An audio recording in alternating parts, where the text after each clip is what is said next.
right. Hello, everyone, and welcome to another episode of the Social Z Franchise Happy Hour. I'm Calvin, as usual, in beautiful and sunny Destin, Florida. This is our second episode in my little conference room, so hopefully it works out well again. Super excited to talk to a entrepreneurial couple. We haven't done one of these in probably like 20 episodes, so this will be a cool conversation.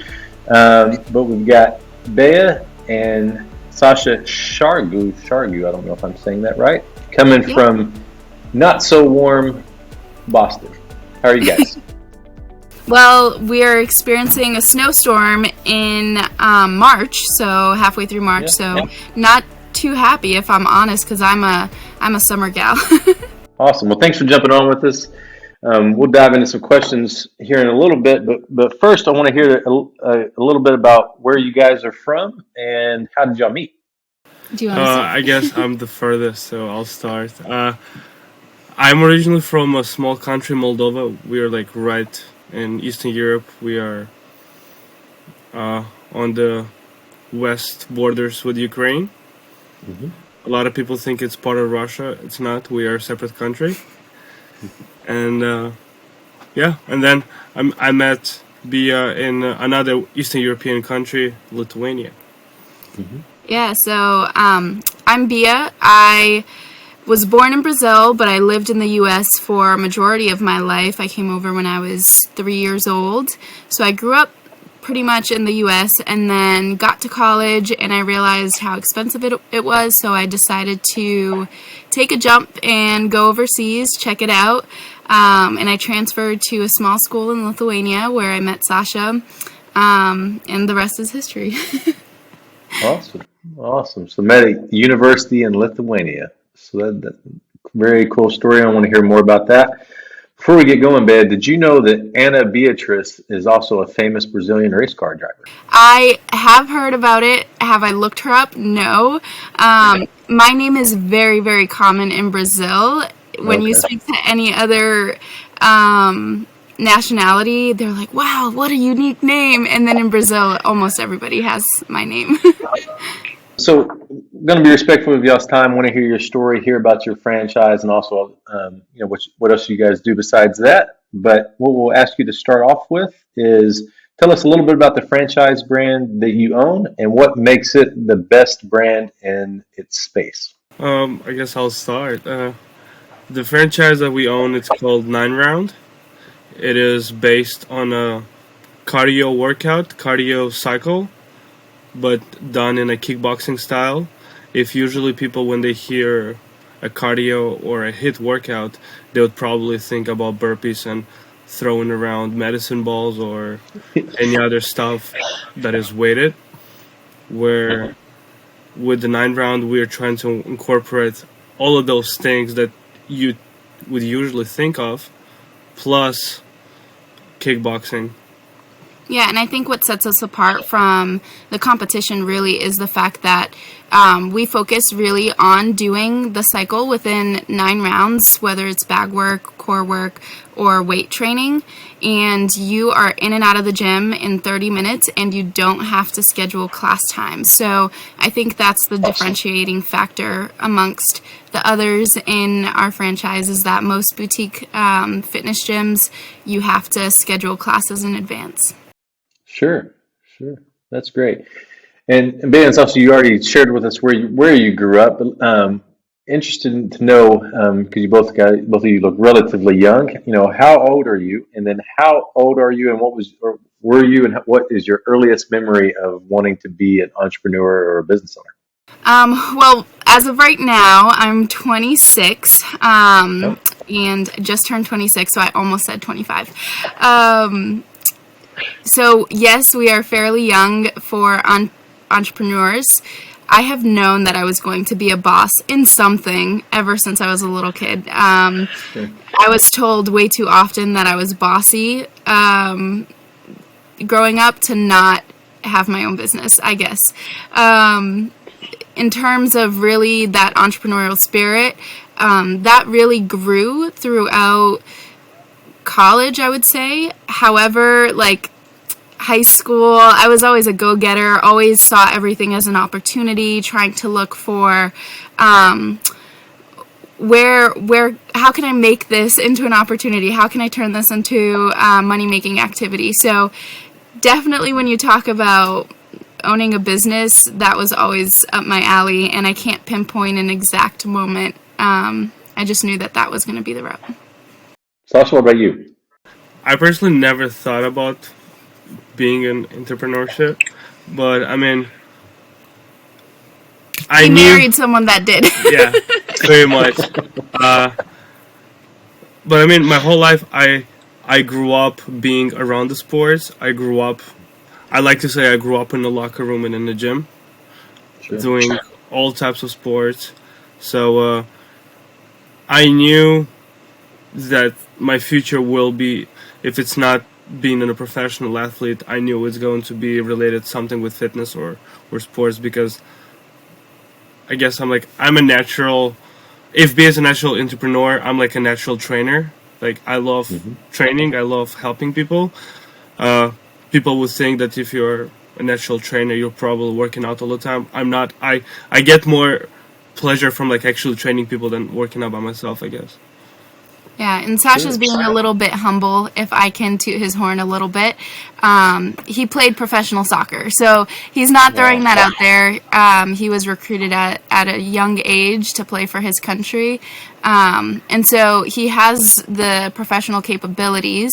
He does also coach soccer part-time, but when it comes to training, I wouldn't say he's just a trainer. I think Sasha is a teacher. He has that teacher aspect about him and the patience that I guess I lack, which makes us a good partnership. Yeah, absolutely. That's very interesting, and it sounds like you guys found a good fit for Bea, you wanting to be the boss and be the entrepreneur, and Sasha, you being the teacher and the coach and the athlete. So it's a cool industry that you guys picked. So you both mentioned that you met in university in Lithuania, and Bea, you were in Gordon College before that. Is that right? Yeah, so I went to Gordon College for a year and a half, went overseas, came back and got my graduate degree from Gordon College. So a little bit of a 360 moment. Still got my degree from there eventually. Sure. That's the Fighting Scots, right? Yes. Yeah. Very interesting. And what did you both study at university? Did you study business and entrepreneurship, or did you a lot of people study journalism and then somehow they end up owning a business. So what did you study at university, and did it help you with where you are now? Yeah, I actually enrolled into the college as business major. I did 1 week of business, and when I saw all the math and all the numbers, I decided to transfer. Sure. So the easiest sounding major was at the time called contemporary communication, Mhm. and I just jumped into it, understanding maybe 50 to 60% of what it actually means, and then like actually throughout my 4 years of college, I was actually, I don't know, reassuring myself that was, I guess, the right choice for me. The way my brain works, the way I guess my linguistics work, it really helped with communications. Where in the business, I would probably be, if passing classes, still being absolutely lost. Sure. And contemporary communication, Sasha, and did you take any time or anything away from your university experience and classes that have helped you with where you are now and owning your business? Definitely.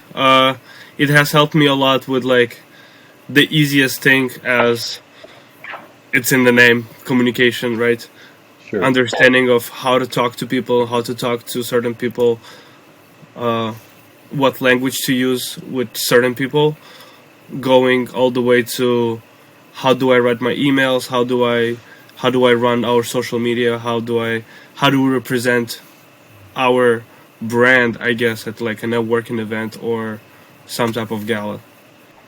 And Bea, what about you? Did you study how to be a better boss, or what did you study in university? Yeah, so just to connect the dots a little bit, going off of what Sasha said, I do think that Sasha does a great job of realizing what it is that needs to be communicated. And oftentimes, even when I'm drafting emails or anything like that, bringing me down to earth because, so fun fact, I have ADHD, so I like to go at 1,000,000 miles an hour. And Sasha, sometimes he'll like look over what I just wrote and he'll be like, you didn't communicate what you actually needed. Like, you need to communicate to people like completely and thoroughly from start to finish, because sometimes people just aren't smart and they're not going to pick up on what you're saying. You need to break it down piece by piece. So like he honestly is really talented in that. In terms of myself, I am more so the numbers person, admin person. I love creating structure, and I studied business admin, well, international business administration at LCC, and then got my graduate degree in financial analysis. So both of those things, yes, definitely prepared me for the role. I do think that I strive in disorganization and then seeing how I can create something from that. So even with our business, we actually didn't start it from ground up. We bought it off of someone else who wasn't that great of a manager, kind of mismanaged the location, and just jumping into that disorganized, unstructured type of place actually is thrilling to me, and I love seeing the potential and to create structure and organize things around that. So long story short, yes, it's helped me. I do love what I do. I am the numbers person, even though, that's not his thing. And so again, great symbiotic relationship, I guess.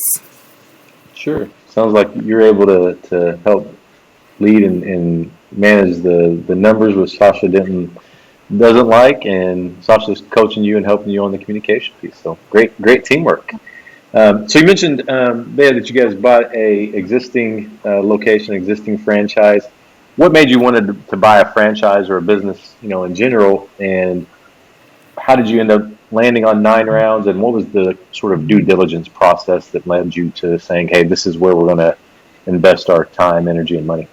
Part of it, I'll start off when I first heard a 9 round. I started doing kickboxing back in 2019. And in that, I got so intrigued. This was in Cambridge, so close to Boston. I was working down there. I got so intrigued at the business model of the location, and it was a different franchise who is now our competitor. But I looked up how much it would cost to open something like that in the area, not realizing that one was underway. The construction process was underway. And I was looking at it and I realized, okay, this is somewhat unattainable for us as a couple to put up all that money up front. So then I kind of let go of that prospect, right? And then it was in, what was last year, 2022. We were looking at different opportunities where to go. Sasha is a soccer coach, but he wasn't working full-time, making a certain amount of money that was intriguing to us. He still has that passion, right? And so we were looking at what's the next opportunity. I was also in a job that while it pays well, I wasn't excited about it anymore. So we started looking for opportunities, and we went on Biz Buy Sell. I think that's Sure. what it's called, Yeah. .com. Yep. And we saw this location up for sale. And this originally also was something that we were going to tackle with my father. So all 3 of us together, because my father at the time was also in a period of transition.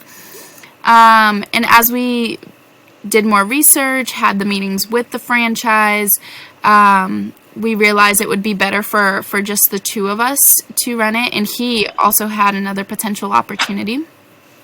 In the process of the due diligence, we met with the current well, not current, the current owner at that time, to really get to know her, and we got a sense of urgency from her, an urgency to sell. And so my business brain, my negotiator brain was like flashing lights, this will be easy to negotiate the price down. And that's what we did. So she was asking for, I believe it was 55,000 or 60,000, something like that.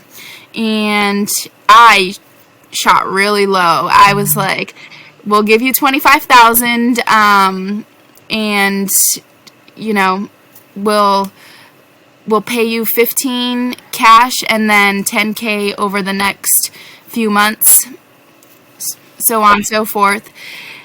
So I gave her that offer, and this was after, I asked her to name her price first, and I was going to shoot low, but she didn't really want to. She wanted us to put in the first offer, so I did, and I shot low. She came back with, if you can do 30K, I'll sell it to you for 30K. And to me, after doing the math of all the equipment that was in the location, all of the merchandise that was in the location, we were basically getting the gym for at cost, right? Like at the cost of the equipment and merchandise, not even the potential of an income, not looking at memberships, none of that. So we were at least purchasing the assets dollar for dollar, right? And so that was a green light for me, and I agreed to it. We agreed to it. And then we continued on with the franchise as well, exploring our options. And, there's the franchise fee and things that get tacked on. But all in all, it was a great opportunity. And we definitely seized the opportunity and the occasion, I guess. Sure, Yeah. sure. So you got a win on the acquisition, which is great. It's hard to do, especially right now. So you definitely used your business mind and the numbers to negotiate that big. Great. So Sasha, Bea, she was negotiating this and buying this business. What were you thinking during this time? Were you excited? Were you nervous? Were you like, oh my goodness, what are we doing? Or what was your thoughts? At its at that time, it was definitely a little bit nervous because, right, we are going into, I guess, we are eventually committing into something that is a pretty, it's a good chunk of money of investment. So like, it's a pretty big commitment. I guess my head went straight into like, all right, these are the things that we need to do, but what if it doesn't work out? What if people are walking away? So that was, I guess, where my brain went kind of first. But then, of course, after some talking, because we don't do especially the financial decisions by ourselves. Like we always talk it through. So if there is moments in life where like Bea trusts me with certain decisions, this was one of those moments where after we talked it through, I decided to be like, I need to trust this, and I guess if we fail, it is eventually all on us. So like, it's in our hands. What is it gonna be next week? So scared in the beginning, but then having to commit and I guess trust the partner. It's important. It's a roller coaster. Yeah. Yeah. I'm pretty good at convincing, I like to say. But again, it's this whole idea that where I fall short, he meets me there, and where he falls short, I meet him there. So I'm a visionary, whereas he's a skeptic, right?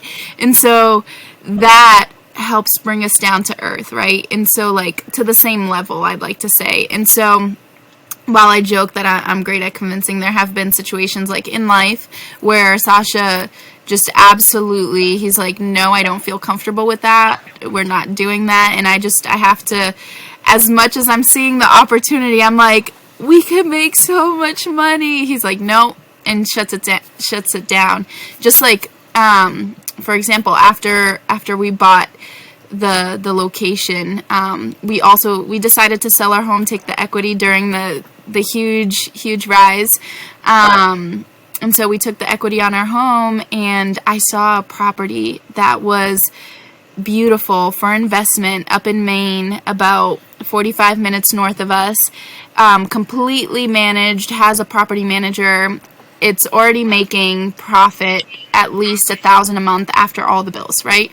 And so I'm like, bro, we can't leave our money in savings. We have to do this. And I'm like, we just have to do it. Not doing it would be unwise. And Sasha was like, we just bought a gym. Like, can you take it back 3 steps?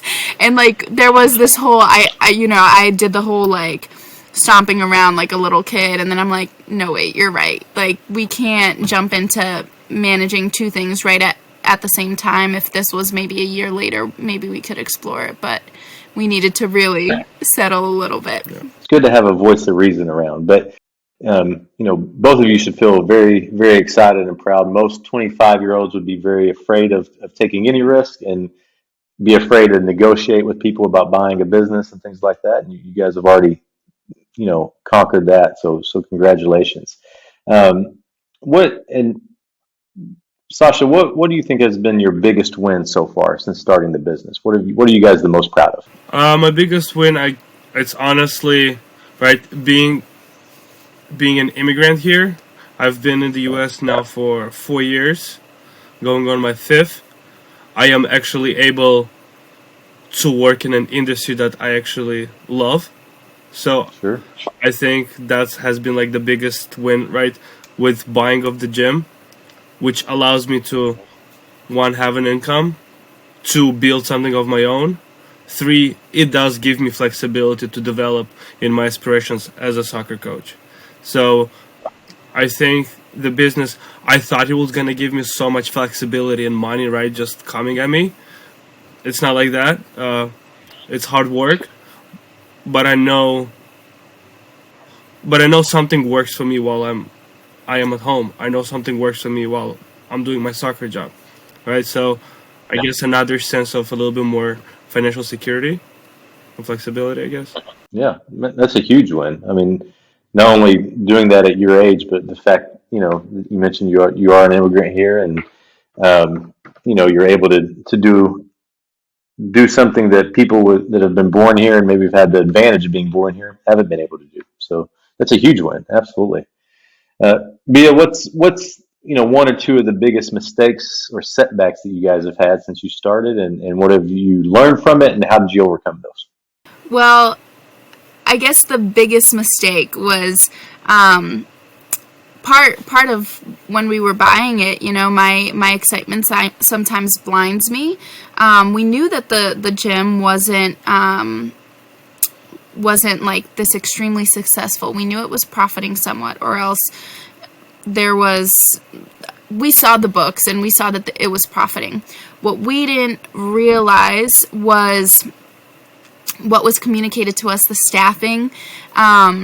She had staff for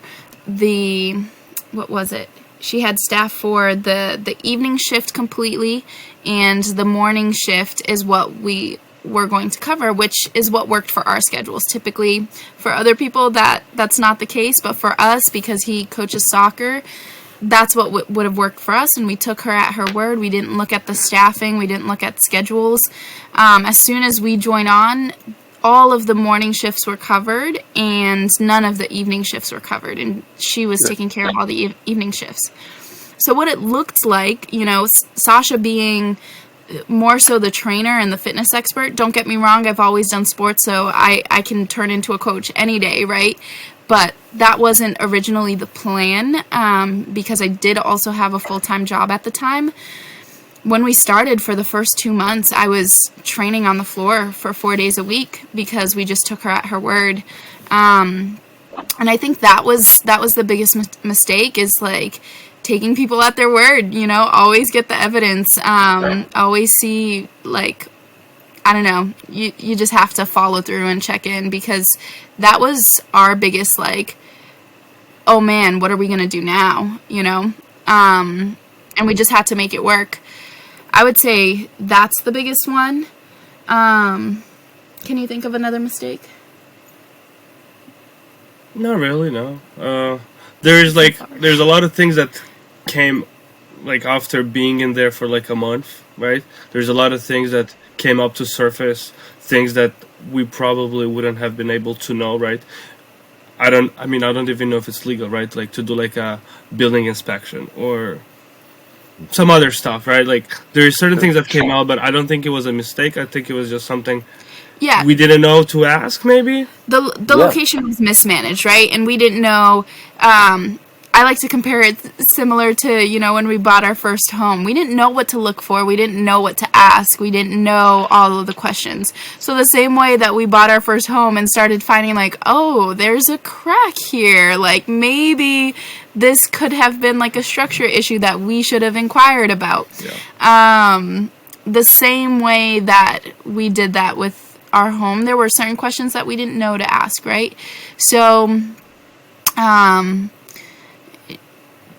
just to put it into perspective, like HVAC was the gym's responsibility to maintenance HVAC, not the Landlords. landlord's responsibility, and it hadn't been maintenance since 2018. And we bought it in 2022. So that's a problem. So we did it right away, and there was just certain things that we didn't know to look for that, right? Like, and we didn't want to be the sticks in the mud, and we're young and trying not to be wanting to be the cool new boss and or like the cool new owner and not really be picky. I think that that's a big part of it, right? This whole idea, I think that's something that we're in the midst of right now, is this whole imposter syndrome. Like, we're so young, like, how can we be bosses? And how do we balance that? Like, how do we balance staff that, quite frankly, they're older than us and they've been with the company longer? How do we manage that? Yeah. And how do we balance that imposter Yeah. syndrome? Yeah, the imposter syndrome was definitely a big thing, like especially for me because I was after Bea, like she was working in the gym, but there was a period when like she didn't have the time to work at the gym, and so I was there a little bit more. The imposter syndrome was big because the old owner, she was really good at like creating a whole community with this gym, right? It's not your typical box gym where like I don't know, you come and you see a random person every time you work out and you're out of there. The people that go there, because they go at the same time, they were able to kind of mingle and like become even friends. So yeah, I remember my first thoughts going like the first morning going into the gym. I remember I was driving at like around 6 a.m. and I was like, oh my god, where am I going? These people are gonna think that some young kid just bought the gym and he is trying to, like the brand new manager that is coming and trying to change everything, everything that in the past worked for everyone now is gonna be changed because someone new came. So that was like my first feelings, but then again, the people were really nice to us. So like Yeah. they even helped. Like there were days that like I didn't know where to find something, and because some people have been there for like so long, they'd be like, "Oh, I know where that is." So Yeah. I learned a long time ago to, at the end of the year, bucket all those things into, I call it a dumb tax, where you can call it a learning tax, right? So put it into its own little bucket on your profit and loss statement, and just assume that you learn from it and you're never going to pay that tax again, right? And you'll do those throughout your career. So don't feel bad for that. But we everyone goes through the imposter syndrome, and has that fear when you start off, and everyone doesn't know about HVAC when they start a business, right? Those are all things that everyone goes through. So don't feel bad about it, and be happy you're paying for them now, and not whenever you have 5 locations or 10 businesses or whatever the goal is for you guys. Last question for you. What are you, Bea and Sasha, what are you guys each doing individually to become better entrepreneurs and better owners right now? Are you reading books? Are you listening to podcasts, taking courses? Where's your personal development time going right now? uh, I'll just say because for me, I guess it's super easy. I am a, and I don't mean to down, not to put down any other athlete that is smarter than me. I'm not a I'm an athlete. I'm not a reader. Um, the what am I doing to become better? I honestly, I try to, right. I don't want to be just the owner that is just there to train and just owns the gym. I do. I am kind of involved in the community. I do help people with like things that they needed help with, and I can provide that help. I am at the gym pretty often off my clock to actually work out there as well. Like if we are presenting this product, we also like we need to show that we also believe in it, right? We didn't buy the gym just to be there. Like we don't sell the program that we don't believe in. So like, but just the simple fact of us working out there, I believe we also show in our members that like we are also doing it because we're not selling just, I don't know, empty hopes. I guess that's my biggest thing. And I do watch every once in a while different like marketing videos because I guess that's the biggest interest for me. It's marketing and when it comes to social media, because I already know that the numbers are covered, right? So I'll focus on some other aspects of the business. I do think also, even Sasha not being a reader and Sasha not actively looking for these opportunities, I want to throw this in there, and if it's not allowed, we can edit it later. But I want to throw it in there that we are two Christians. We go to church every Sunday, and we go to a church that we're lucky. I've been to plenty of terrible churches out there that preach crazy messages, but we're lucky that ours is a place where you go and you become challenged to become better people. I think what it is, it's about becoming better people every day. Like for the first month, our Sunday sermons were about getting off your phone and being present and really, being present with the people around you and growing as a person, right? And how do you practically do that? So we're lucky to go to a place that's like that. So even though he doesn't do the extra reading, I do think he's still constantly learning from that. But to add on to that, currently I work full-time at a startup, and working at a startup, just like owning your own business, I work within the operations department. I'm the executive assistant, but it's very much so a hybrid of chief of staff and executive assistant. They're currently transferring from France into Boston, and what it looks like is some days I'm talking about a stock implementation plan with lawyers, and another day I'm talking about implementing a PEO plan for payroll and HR to get benefits going for the U.S. employees. So doing that on a larger scale for a startup that during their Series A funding raised $17 million helps, right? And so that is giving me the most growth right now, and it has been taking up a lot of my time. Before I started this job, I was doing a lot of the reading, the self-help book.